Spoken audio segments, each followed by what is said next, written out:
दोस्तों, अमेरिका की एक ऐसी अंतर्राष्ट्रीय चाल कि डोनाल्ड ट्रंप खुद ही फंस गए हैं। जिस चाल को ट्रंप ने भारत के लिए चला था, आज वही चाल उन्हें भयानक नुकसान में डाल रही है। बात करें डोनाल्ड ट्रंप की, तो वो हाल ही में काफी सारे टैरिफ्स लगा रहे हैं उन सभी देशों के प्रति जो देश रूस से तेल ले रहे हैं, उनमें भारत भी शामिल है। और इसी के साथ उन्होंने चीन, वियतनाम, मैक्सिको सहित भारत पर 60% से लेकर 100% तक का इम्पोर्ट टैरिफ लगाया है। यह बयान था एक ट्रेड वॉर की शुरुआत, और सबसे पहले जिसकी चोट पड़ी वो भारत था। भारत ने चुपचाप ट्रंप के बयान को जवाब देने की तैयारी शुरू कर दी है, और 28 जुलाई 2025 को भारत सरकार के डीजीएफटी यानी कि directorate general of foreign trade ने एक आधिकारिक नोटिस जारी किया है, जिसमें भारत से अमेरिका को जाने वाली 17 महत्वपूर्ण दवाओं के निर्यात पर रोक लगा दी गई है। इनमें डायबिटीज, कैंसर, ब्लड प्रेशर और डिप्रेशन की दवाइयां शामिल हैं, वो दवाइयां जिन पर अमेरिका की 80% से ज्यादा जनता निर्भर करती है। अमेरिका की 90% दवाइयां जेनरिक होती हैं, और इनका सबसे बड़ा सप्लायर है भारत। अब जब भारत ने दवाइयां भेजना बंद किया, तो अमेरिका हॉस्पिटल्स और फार्मेसीज में हड़कंप मच गया। सीवीएस और वालग्रीन्स जैसी फार्मेसीज की स्टॉक्स खत्म हो रहा है, और मरीजों को एक आम दवाई के लिए भी $10 की जगह $50 तक भुगतने पड़ रहे हैं। डोनाल्ड ट्रंप ने सोचा था कि अमेरिका फर्स्ट की नीति से वो अमेरिकी मैन्युफैक्चरिंग को मजबूती देंगे, लेकिन हकीकत में उन्होंने अमेरिका की सबसे कमजोर नस पर चोट कर दी है, वो है हेल्थ सेक्टर। आज अमेरिका में लाखों बुजुर्ग ऐसे हैं जो भारत से आने वाले इंसुलिन और हार्ट मेडिसिन पर निर्भर हैं।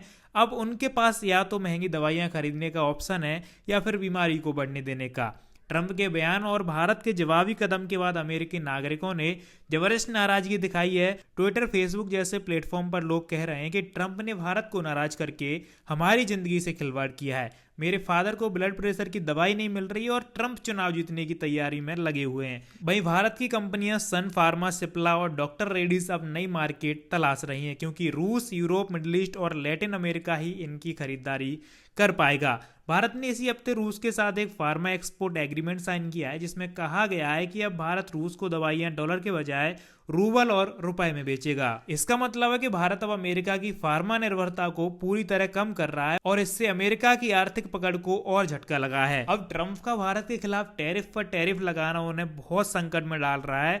वहीं बात करें तो अमेरिका में हेल्थ केयर क्राइसिस, दवाइयों की कीमतें आसमान पर हैं, फार्मा कंपनियां गुस्सा में, और आम जनता में भी नाराजगी है, और चुनावी माहौल में विरोधियों को बैठे बिठाए हथियार भी हैं। अमेरिकी मीडिया के साथ साथ उनकी रिपब्लिकन पार्टी के कुछ सीनियर नेता भी अब ट्रंप से दूरी बना रहे हैं। भारत ने न सिर्फ अमेरिका को जवाब दिया, बल्कि अपनी नई नीति भी साफ कर दी, यानी कि सम्मान चाहिए, दबाव नहीं। भारत अब रूस, यूएई, फ्रांस और जापान के साथ नए हेल्थ एक्सपोर्ट समझौते कर रहा है। वहीं G20 और ब्रिक्स जैसे मंचों पर भारत ने साफ कह दिया है कि हम सहयोग के लिए तैयार हैं, लेकिन धमकी के लिए नहीं। आप हमारा सहयोग करेंगे, हम भी आपका सहयोग उतना ही करेंगे। अब आगे अमेरिका में हेल्थ इन्फ्लेशन और बढ़ेगा, भारत की ग्लोबल फार्मा डिप्लोमेसी और मजबूत होगी, और साथ साथ ट्रंप की चुनावी साख को गंभीर झटका लग सकता है।